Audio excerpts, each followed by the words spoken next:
There we go, and recording. Okay.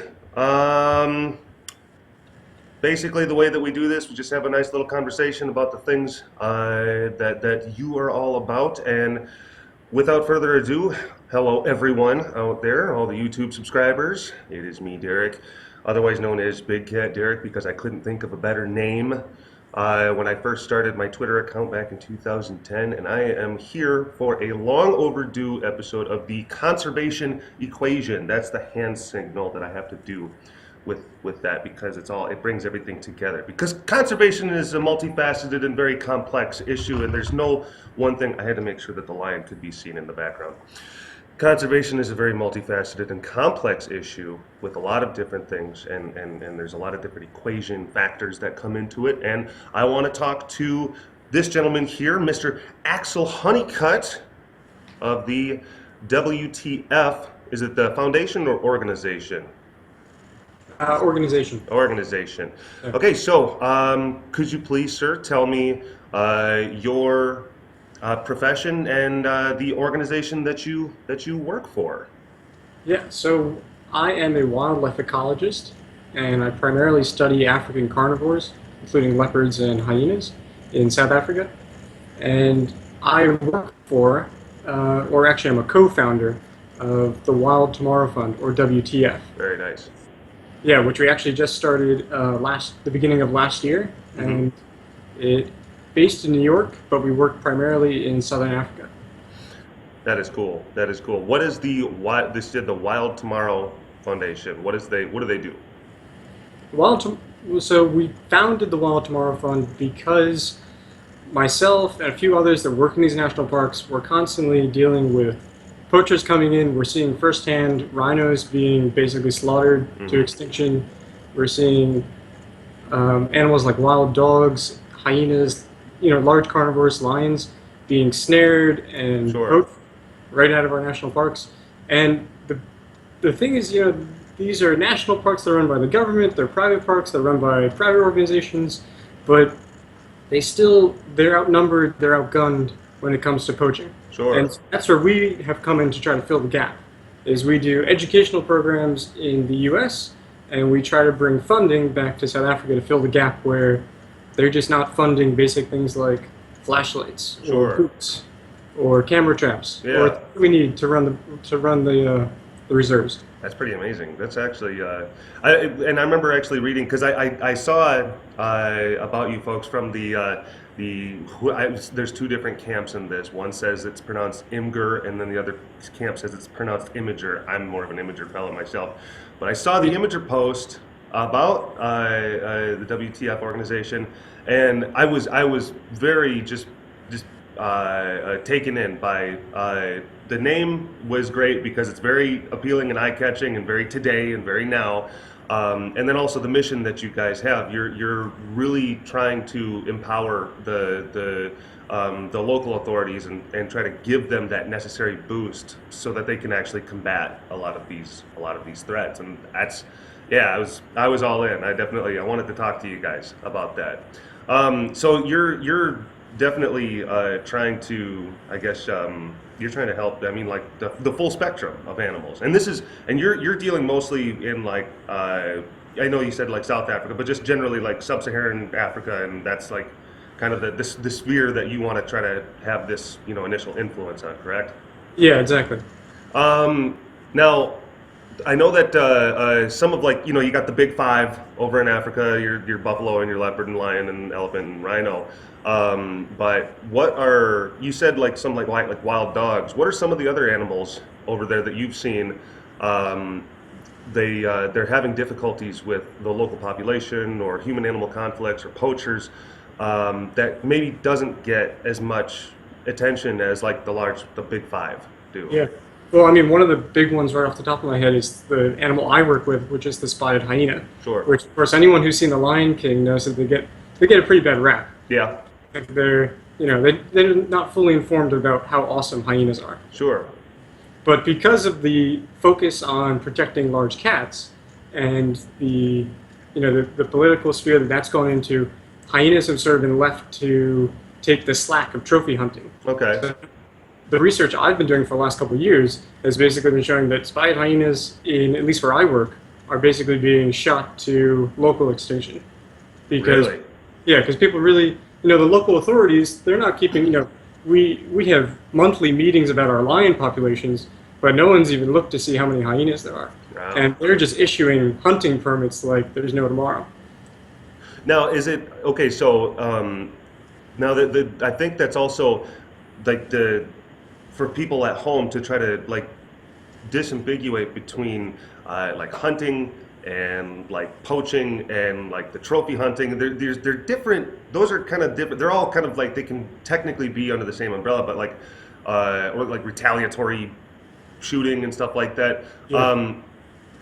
What are as far as the things under that sphere, what are the big threats that go down to the small threats? Because one thing that, and I'm just going to preface this, a lot of people they get very heated and adamant about trophy hunting on the internet. They get they have a lot of animosity towards a lot of that stuff, but then they don't realize that it's almost like in secret that way more animals are killed via like poaching and retaliatory killing.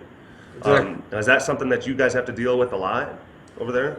Yeah, it definitely is. I mean, like you were saying, definitely illegal poaching is probably the number one. I mean, that's where we have literally armed Mozambicans and Zimbabweans, so armed foreign nationals crossing into our park sometimes 4 or 5 times a day to shoot rhinos because their horn is worth more than gold. Jeez. So that's like number one as far as like what we deal with. And then as far as like our concern, probably the next one is local people hunting for bush meat to sustain themselves, or local products that they use for traditional medicinal uses. Okay.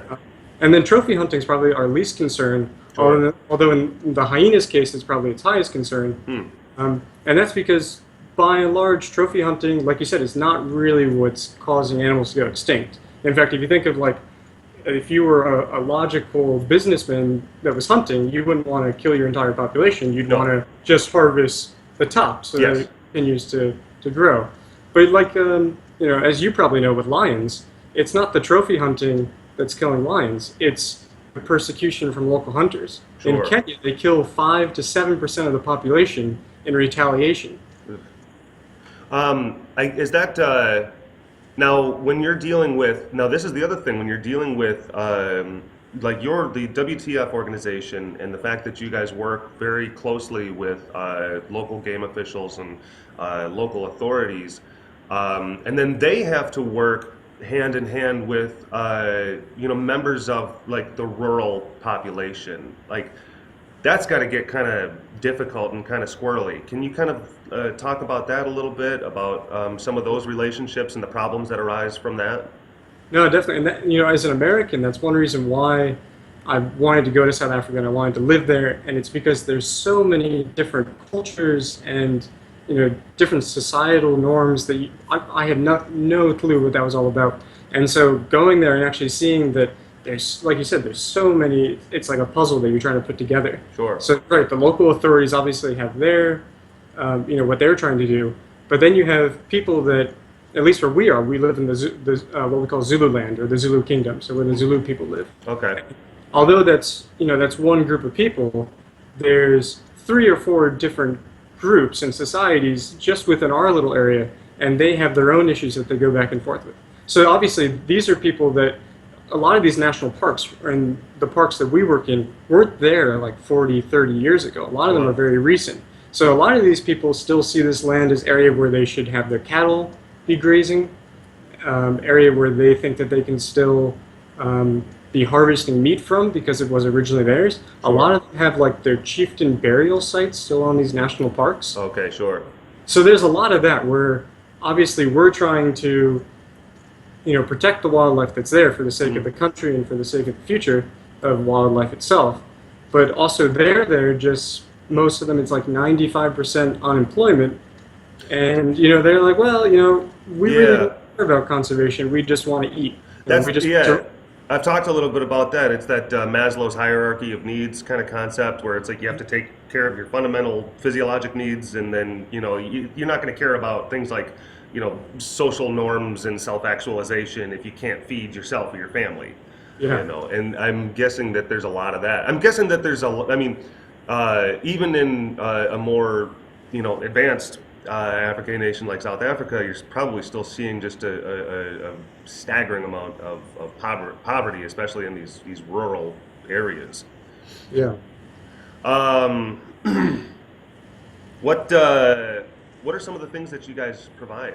I mean, I know that you talk about like flashlights and stuff like that, but like, what are some of the things that when you guys started this venture that maybe you didn't realize, like, oh, this is actually a thing that really, really helps these folks out, in the completion of their mission.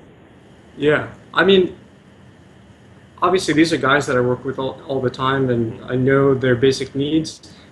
Probably a lot of people would think, oh, well, if you have like armed people coming into your reserve, it's just like a national border. I mean, look at the U.S.-Mexican border. We put up some thermal imaging turrets, and that does a lot of the work. Sure. But I mean, we're dealing with the Rangers and the APU teams.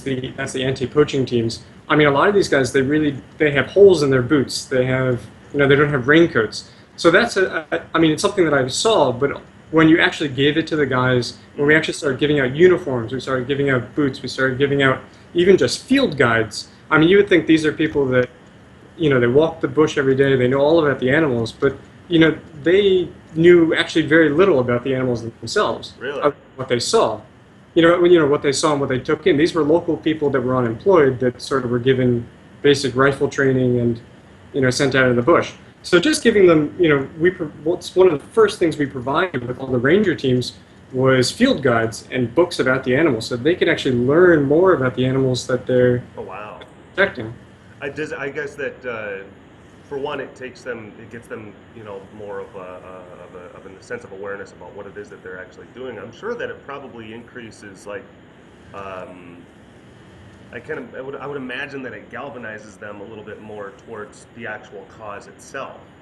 Yeah. Is that correct? No, definitely, and that's one of the battles that we have to fight, is that a lot of these poachers are trying to, it's very easy to bribe people in Africa people in Southern Africa when there is such poverty, like you say. Sure. So money goes a long way.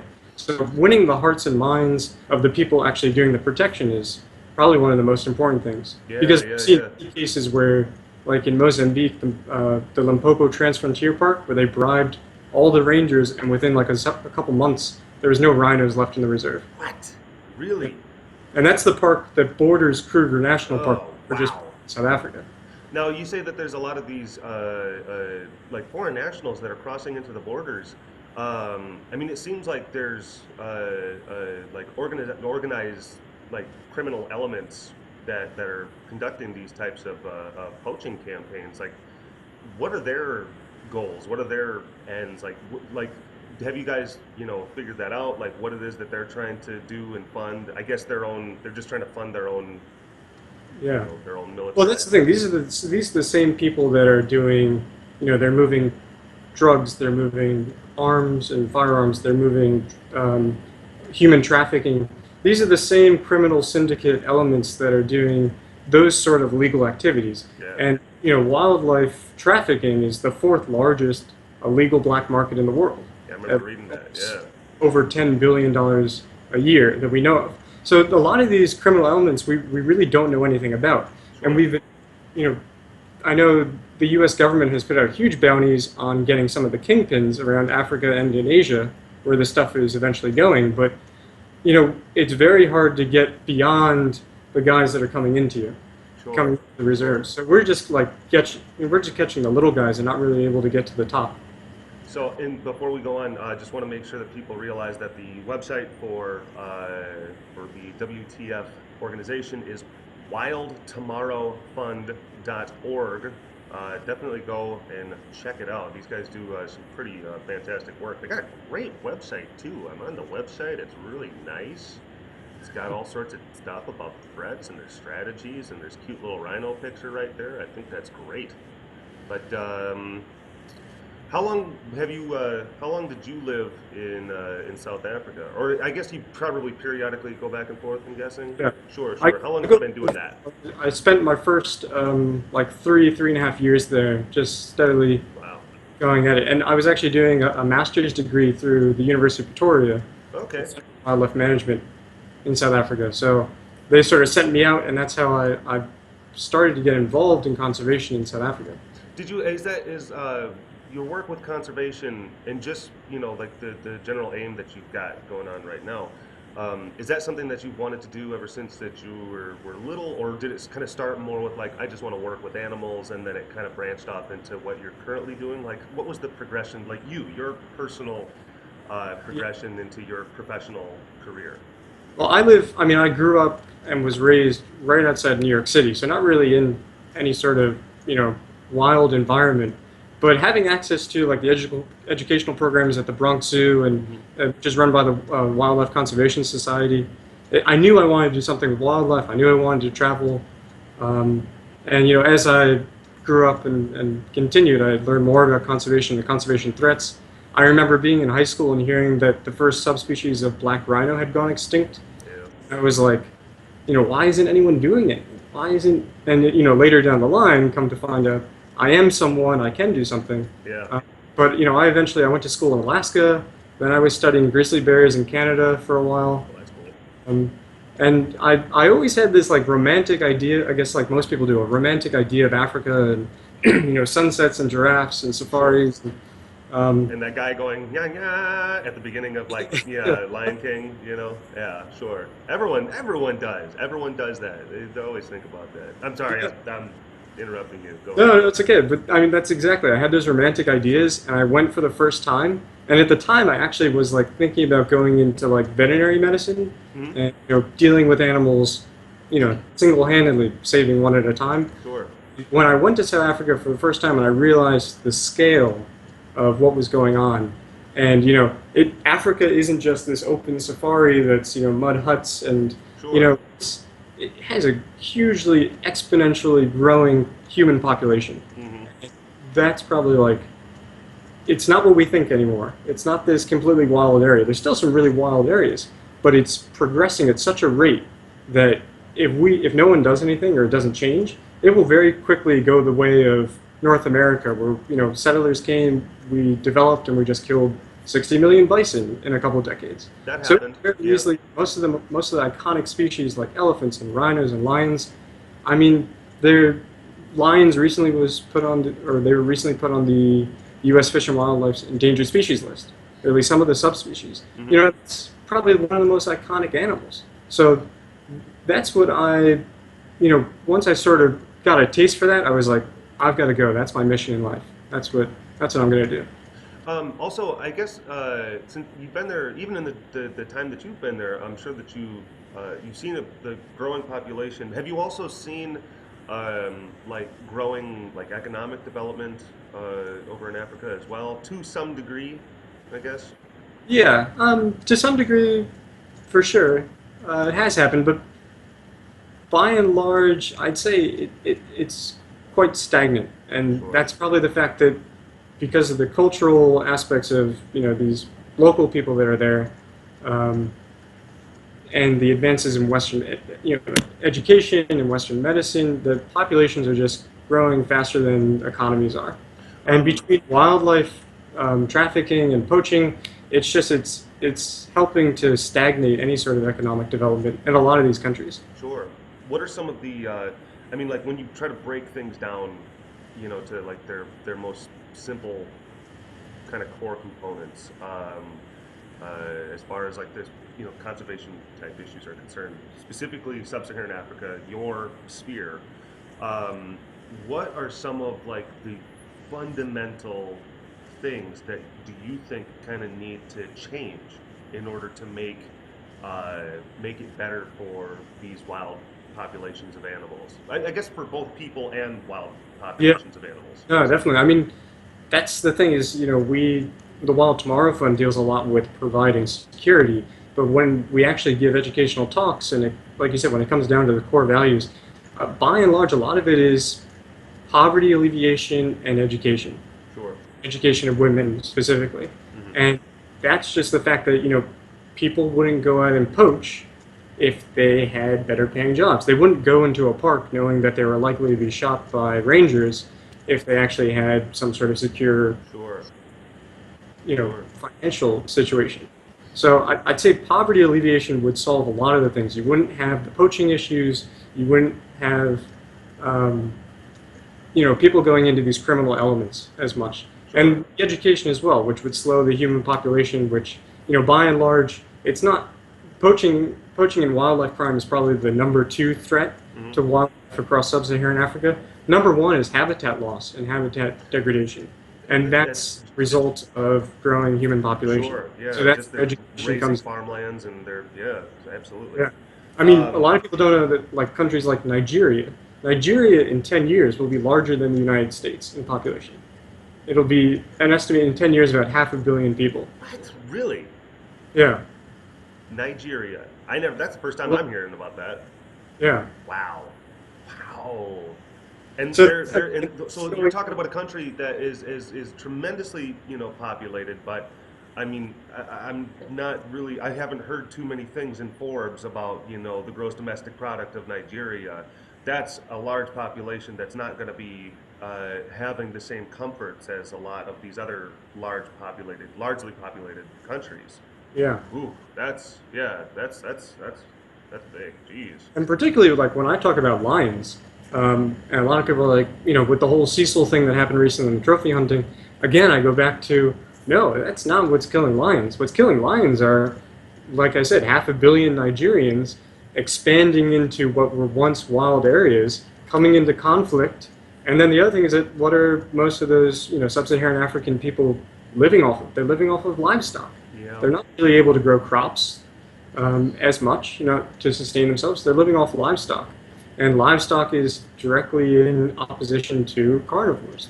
Yeah, And I mean, humans, it's kind of like just basically the people are just building buffet lines, and lions don't know any better. They're just going to go in like, oh, thank you for putting these animals here for me. yeah, exactly. Yeah, all right. At the same time, people are, getting rid of the local prey population, so any sort of antelope or primates that would be in the area, so things that lions would eat or other large carnivores. So the lions are even more, they're twice as likely to now go and be like, oh, there's no food where we were because you ate it all, so we're going to go eat what you have. Oh, wow, yeah. Kind of going back a little bit to the you stuff, I get a lot of people, a lot of young people, they email me, they tweet me, they do all this stuff, and then they say, like, I want to do the things that you do, and like, what college classes should I take? What progression should I take and stuff like that? Me personally, I'm just like just a guy who just stumbled upon a facility that has large cats, and I grew up in rural Wisconsin around farms and stuff like that, so kind of working outside in that kind of fashion, that just kind of fit with me, and I stumbled upon it, and there was a lot of luck that came into it. So I've got a much more unorthodox career track, but that's why I love asking folks like yourself who have gone and like truly did like the like gotten the education and like become the experts in their field regarding these types of things, and then you go overseas and you actually put your money where your mouth is. Like, I want to make a difference and I want to do stuff. And there's a lot of young people who do. They want to follow in that same path.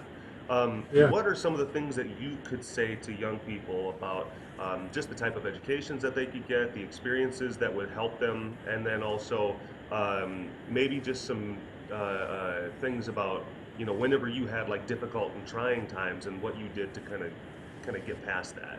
Yeah, sure.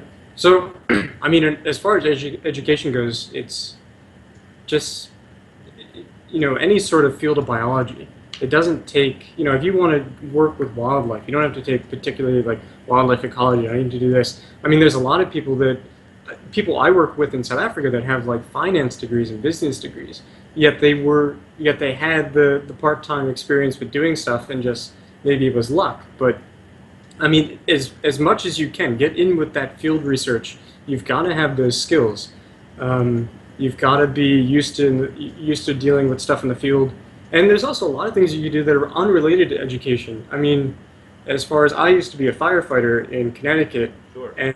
But I also used to do, I still do, I hike a lot. Mm-hmm. And I have a lot of experience, especially in Alaska, with, being out in these rugged environments. And that's the thing, is that you can have the best education in the world, but if you can't work in the field, and you can't, fire a rifle, and you can't, no first aid to be able to live out by yourself for months at a time. True. You can't do a lot of the things. You can't take these field jobs. So that's one aspect, is thinking outside the box, thinking of like all the different elements of what your dream job is going to be. If you're going to be out in the middle of nowhere in the wild, Sure. you've got to be able to, you know, like you said, put your money where your mouth is. That is So, true.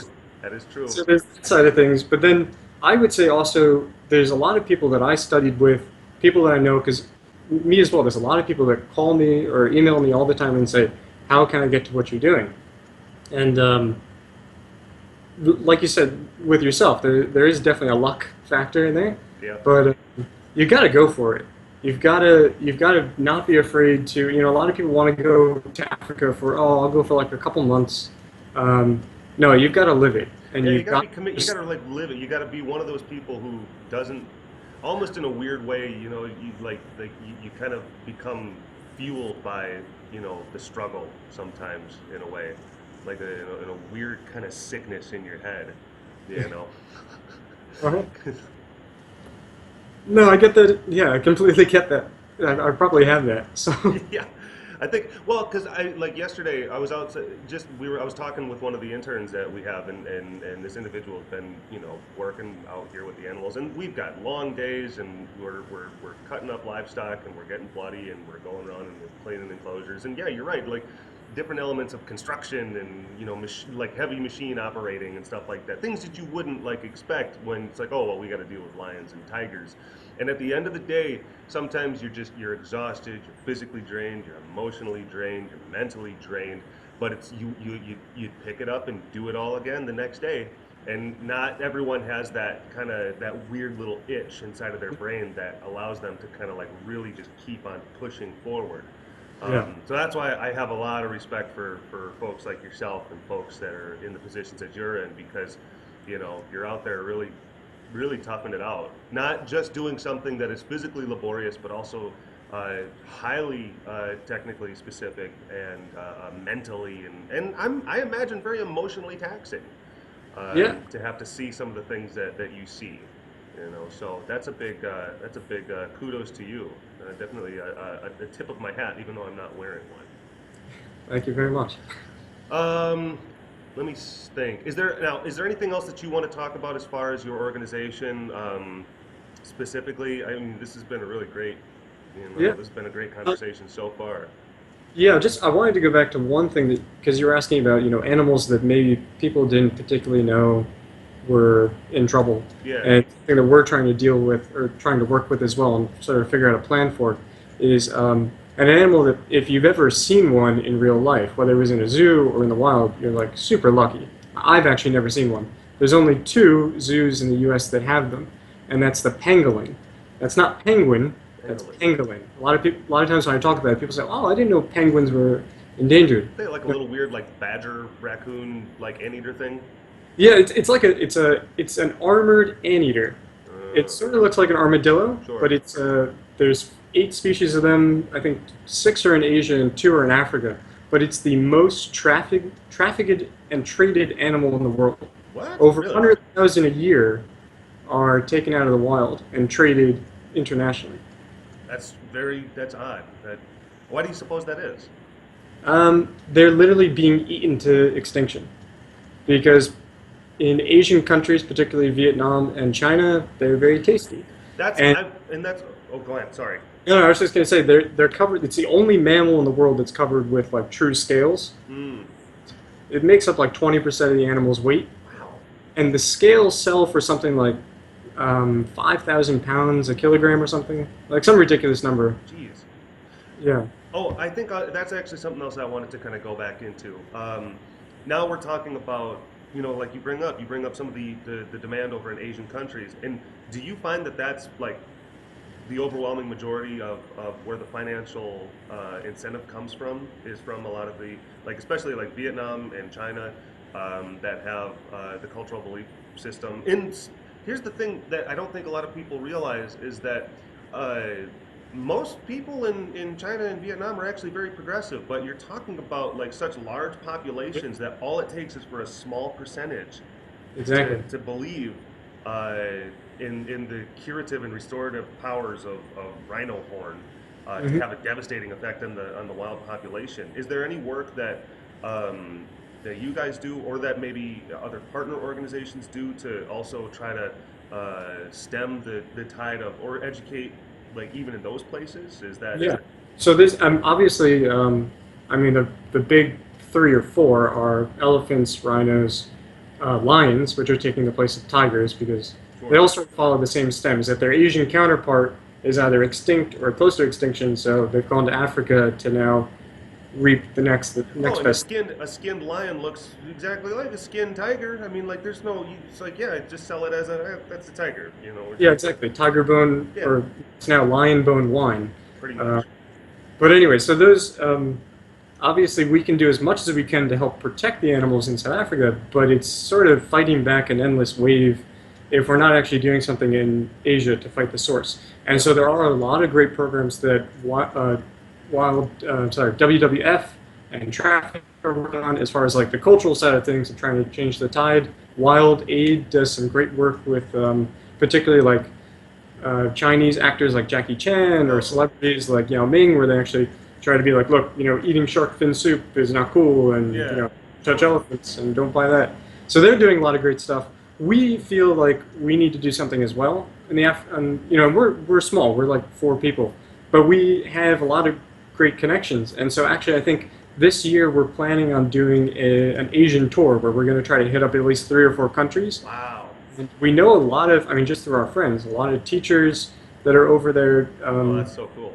and we're going to try to do like an educational program. I mean, something small, but Hmm. everything counts. That's awesome. Yeah, that's really really cool. And this is the thing, I like actual conservationists such as yourself. I mean, like to me, you guys are rock stars. I mean, you are, because there's so many people, and I like because I've got a lot of attention on the internet, and there's a lot of people who they look at the pretty kitties, and like Yeah. that's kind of what they do. It's that's like they're like, oh, and then they have maybe this kind of amorphous concept of like, oh well, they're threatened or they're endangered, and I want to help them, but I want to help them with love. And there's sometimes a lot of naivety that kind of comes about on these conversations on the internet, and I see it firsthand, and I want to try to reach more people like that, and then showcase them what real conservation looks like, and showing folks like yourself, and that's really what saving animals looks like. Um, is a guy like Axel Hunnicutt, which I will say, like when I first started getting emails from you, and it was like you have like Axel, but then it's like the end is like Hunnicutt, you Yeah. know. I'm sorry. I Yeah, did that to I was doing that for like an hour, like Axel, and it was dumb, but yeah, when I my was driving my girlfriend car, says, yeah. But awesome, awesome. Well, this has been a really great conversation. I really appreciate you taking the time to be able to talk and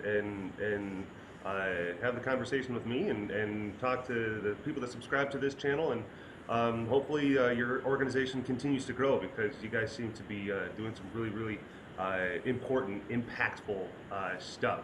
So yeah, is there anything that you want to say? Any final words? no, I think that's it. I mean, just thanks so much for reaching out for me. I'm glad that Imgur worked out for both of us. And yeah, things like this are just great. The more people we could reach, if anyone will listen, it's Yeah. 1 more year, could be 10 more years, could be 1,000 more years, could be a million. And that's really what's going to help us ensure that there is a wild tomorrow. I had to sort of throw the pun There in, we but go. There we go. All right, Axel. Thank you so much for chatting. I'm going to hit the stop record button right now.